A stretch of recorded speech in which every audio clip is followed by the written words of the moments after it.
trigger warning for really toxic relationships, like harming people and each other, awful things like that. Good. It's good. I'm glad I'm making everybody feel awesome tonight. It's excellent. Good.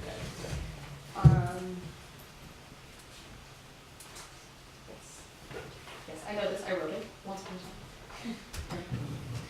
This is called For People Who Hurt from Others. From in parentheses.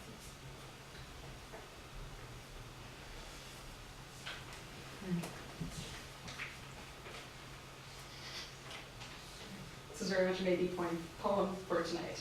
Words, right? I wanted to hurt you. Last night, I wanted to remind you that I could hurt you like you hurt me, like I hurt you, like you hurt me, like I hurt you, like you hurt me. In the deepest possible ways, you wanted to hurt me. Last night, I learned you wanted to hurt me and couldn't let me leave or live in peace until you had. You wanted to punish me away because you couldn't or wouldn't push me away because someone had ripped the words goodbye and good riddance from your throat and given them instead to me, bloody and raw, and I wasn't sure if I should use them with you this time. But I understand someone or something had sewn your lips together with steel wool, and I, blind to your muteness, but keen to your pain, but blind to the hurt I inflicted or the role that I played, stayed until I could bear no more of you and used a word you'd been trying, dying to say. Goodbye. Goodbye. Goodbye. I'm sorry, but someone had to say it first, and it wasn't you, no matter how much you believe that to be true. But when your tongue finally grew exasperated, angry, and deadly, with steel cutter edges to slide into me, to slice into the threads of my voice, to silence me, I already had silenced myself. I had already pulled away. Still, I felt the edges of your steel gray malice, sharp and cruel, reach into my mouth and twist my tongue out, as you so often have done before. See, I knew long before you and long before any of this that one of us would have to leave. There was a trail of emails and conversations stretching back years where I highlight my apprehension and misapprehension in talking with you. When I talked with you, I could taste the toxicity between us on my tongue. When winter was breathing into my lungs, spitting out frost and ice, I had told you 1, 2, unbuckle my shoe, 3, 4, shut the door. I won't be caught dead, you know. 5, 6, turn to kiss. 7, 8, poker face. Every word was a masquerade. 9, 10, shh. I won't be caught dead undressed. Lies on a whispering wind, yours and mine, braided through my black hair. You had to bend to breathe them in. You had to bend to breathe them back in. I saw them curl like smoke and swirl, fogging the mirror of your blue eyes. Say, love me. Brown eyes, say, love me. Delhi monsoons left the taste of rain dust in my mouth. I oscillated, I wasn't okay. The promise of sweet, bitter, ashy contradictions, vibhuti, holy ash on my tongue. I swung between continents, between cities, between my hand and yours, warm or catching warmth between my thighs. I reached to touch your reflection, but then I stopped. Your flesh, but then I stopped. But your shunning was garbled, though I thought I felt it or heard it, and I wanted out. I stayed for you and for me, and because I don't trust myself to hear correctly or for you to speak honestly, to hear you better, I asked more questions and sharpened your scalpel tongue, aching to knife into my brain. I felt you dissect me, cut me, turn me gory until my wickedness in yours spilled and bubbled over the top like champagne. Cheers.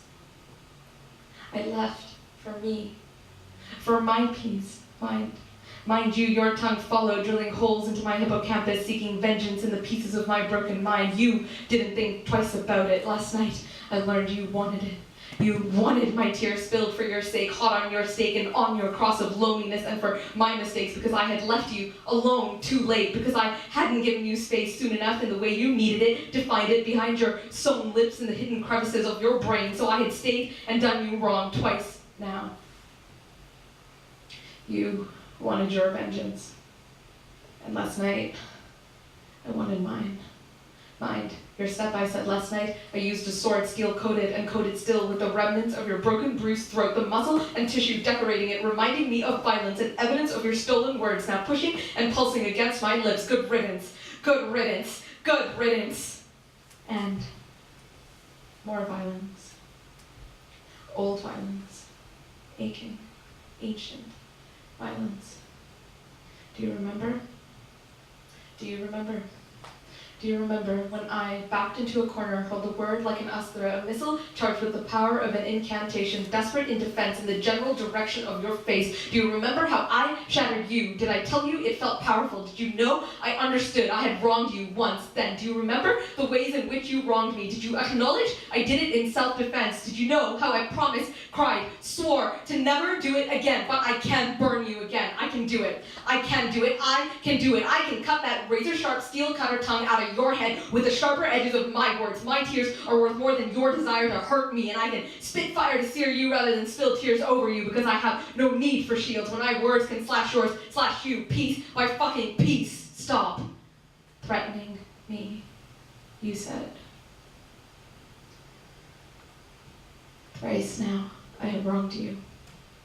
3 times too many. 3 times the detail of pain and horror I know I can inflict. Do you even recognize how you wronged me at all? Last night, I wanted to remind you that I could hurt you like you hurt me, like I hurt you, like you hurt me, like I hurt you, in the deepest possible ways. But you already knew I could.